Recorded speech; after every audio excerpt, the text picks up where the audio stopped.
So I just got off a call with an amazing podcaster who's been recently scammed, totally unrelated to podcasting, but just in general. She'd been saving money up for several years, only to realize a couple months ago that it was a total scam. And all of the time, all the effort, all of the energy, all the investment she was making was, again, a total lie. Now, this is going to sound super strange. Like, why am I bringing this up? Like, what does this have to do with you? And how is this something that might be holding you back? Whilst this was all happening, she has had a podcast for the last 3 years. And she's been trying to grow the show, putting in a lot of time, a lot of effort into the podcast, and doing everything that she can to grow it. But the show isn't really moving forward. The main reason, to be honest, is because she doesn't really have a real strategy for growth. She just posts consistently, shares on social media, but it's not been working. Her targeting's not clear. She hasn't optimized her show for podcast SEO. She doesn't have a clear content strategy that keeps listeners binging her content. She doesn't even know or is aware that you can look at the completion rate of the episode, and that is a much more important indicator of growth rather than monthly downloads. And she's not explored collaborating with other big shows in order to grow her podcast. So my point being, even though she's a great podcaster, provides incredible insights and has genuinely meaningful conversation, she doesn't have a strategy to grow her show. And she doesn't have expert guidance to kind of point her in the right direction. So while she has been putting all the time with effort, with energy into the show and been doing it for 2-3 years, the show still isn't growing. But it's not because of her, it's because she just doesn't have a strategy and the right support. And you might be in the same situation. Now, you're probably thinking, that's all great, but why the hell did you start off this by mentioning how she essentially got scammed? Like, what does this have to do with me? Well, if you've ever been in a spot where you've made a decision and you later found out was a wrong decision, or if you straight up just got scammed by someone who was, again, lying to you, or you believed that there was a project or an investment that would make sense, and it turns out that it was a scam. Or let's say you had a struggle in your business or your podcast and you seeked out expert guidance from a salesman or a marketer who promised you the world for you to pay thousands and invest thousands into this thing that you hoped would get you a good result, for that thing basically not to pay off. If you've ever experienced that yourself, I want you to know that that shit sucks. It's shitty how that happens to people. I know it's definitely happened to me where I've made investments that I thought was one thing, then turns out to be another. And the initial feeling that you might have is a feeling of, number one, frustration and anger. Like, how could someone possibly do this to you? Like, how the hell could they give this massive promise and fool you and lie to you in order to just make some money and for you to be the one who's being left in the sidelines with your pocket empty and your pants hang down? That's what we say in the UK. Hopefully it makes sense. The point is, you have this frustration and then you have this anger of like, what the fuck? How are people out there doing this? That's the first reaction. This is the first stage.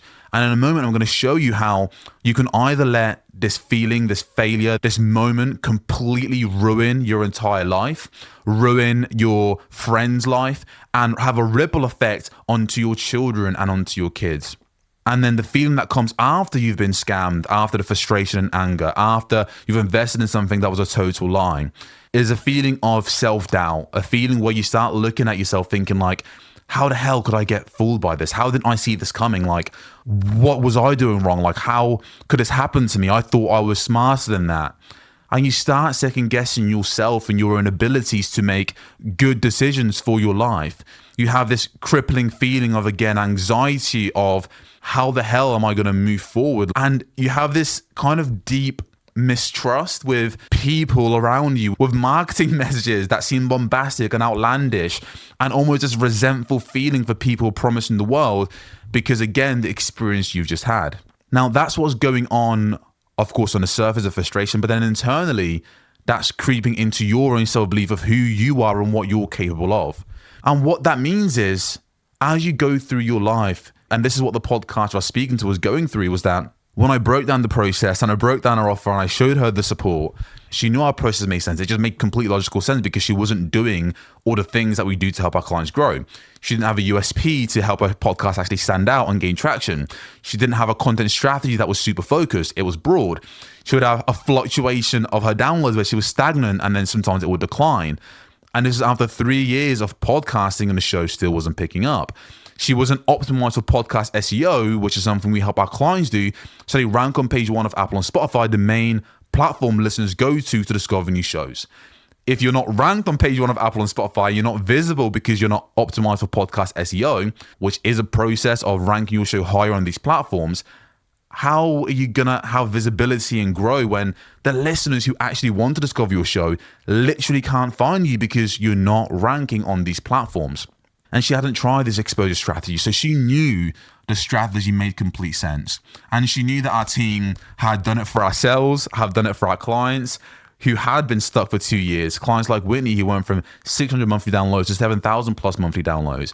Or other clients like John and Kyle, who added $1 million to their pipeline and went from 600 monthly downloads to over 12,000 monthly downloads 11 months later. And it wasn't a magic pill. It did require some work.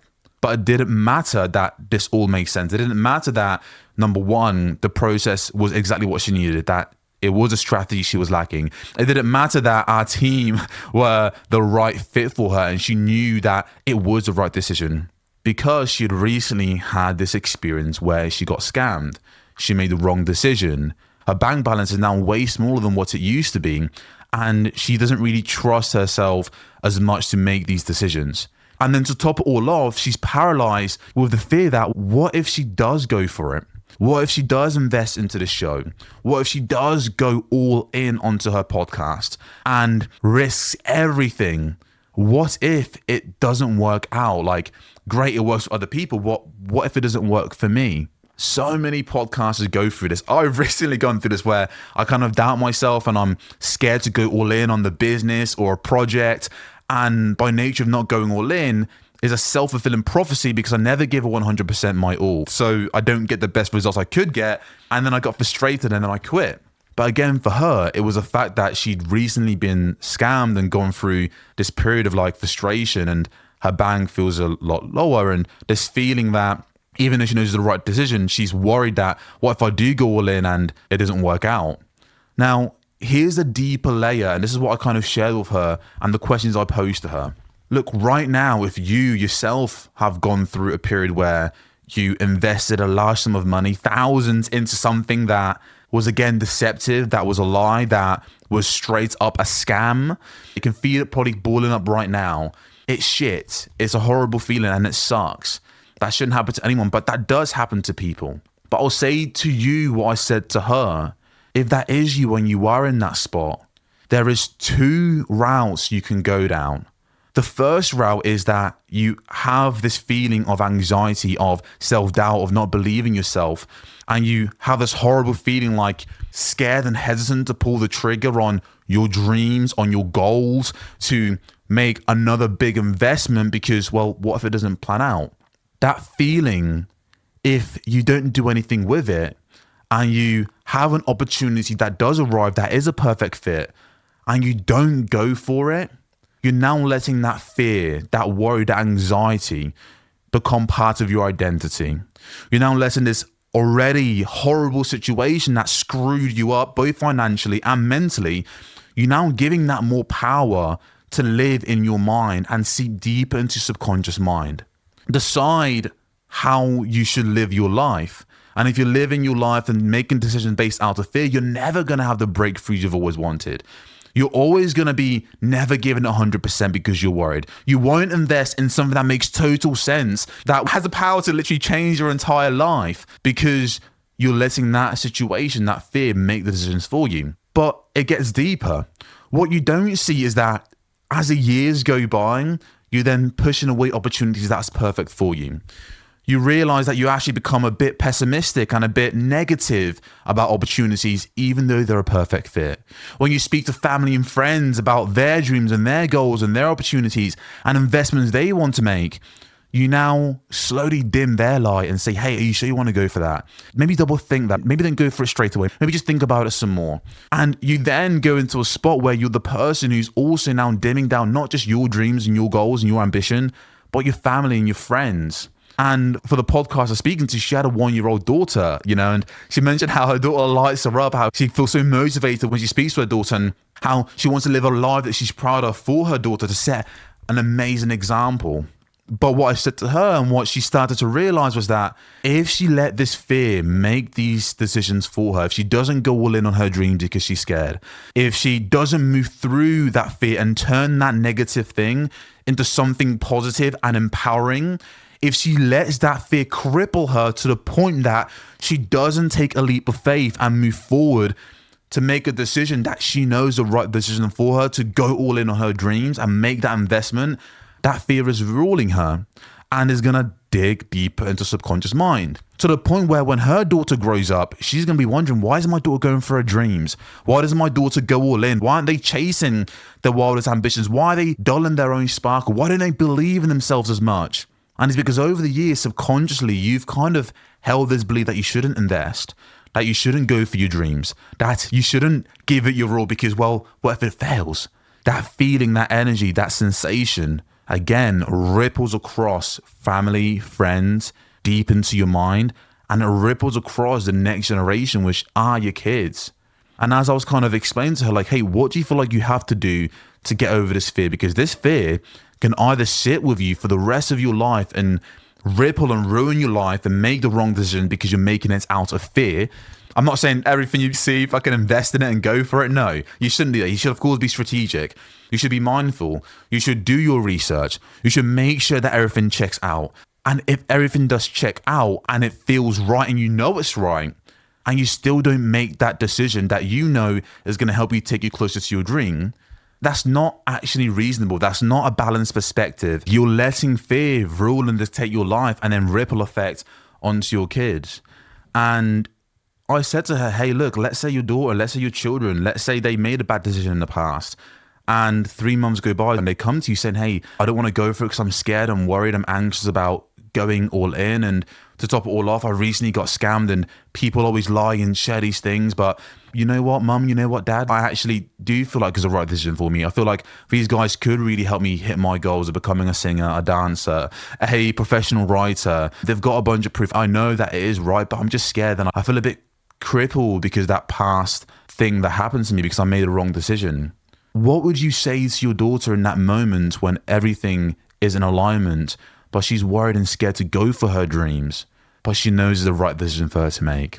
How would you encourage her to take a step forward and to face her fears? What would she need to do to make sure that she doesn't live the rest of her life in anxiety and worry? How can she turn this negative experience into something positive and then make the next move be the right decision for her? Look, I'm sharing this because we all go through these different things and these different emotions, being scammed in the past, not knowing if it's going to work out and having all these worries and fears. But we can't let it rule our lives. You can't let this rule your life. If you have been there, really face it. You know, what are the steps to kind of overcoming this fear? Well, there's a saying that goes, the only way out is through, which simply means, what are you most scared of? For a lot of our clients, a lot of the podcasts we work with, is the idea that they're going to go all in. They're going to finally invest everything into their show, leave no stones unturned, and it doesn't work out. But then the podcast doesn't grow and doesn't monetize because, again, they're not all in. But they're terrified of going all in and they let that fear rule them. But the quote, the only way out is through, means knowing what you're most scared of and going through that and doing it regardless. I was extremely scared of going all in on my business, spending a decade helping podcasters grow and monetize their show, to realize like maybe I was going in the wrong direction. But that only kept me back from actually realizing my full potential, building an incredible company, and also being all in to the point where I'm seeing so much more potential. I feel lighter, less anxious.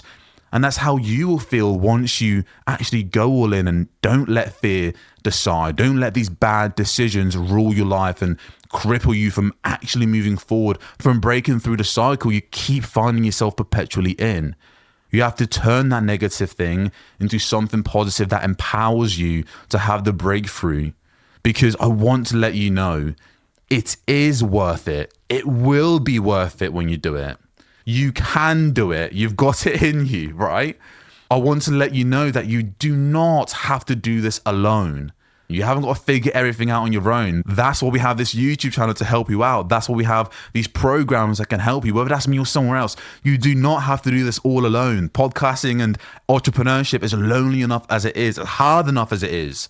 You don't have to do this alone. And I want to let you know that you are way, way, way closer than you think to having the breakthrough you've been working so hard for. All you need is to let go of the fear of failure, face fear head on, to go all in, to not let past decisions cripple you and stop you from growing into something that you could be, and to finally get the right strategy and the right support and expert guidance you need to take your podcast to that next level, and to have everything you've always wanted, to know you haven't spent all of those years, all of those hours, all of those meaningful conversations for nothing. Look, you've got this. It's worth it. I believe you can do it. And I hope you found this super helpful. If you have, let me know in the comment section. And with that being said, I'll catch you in the next video. Peace.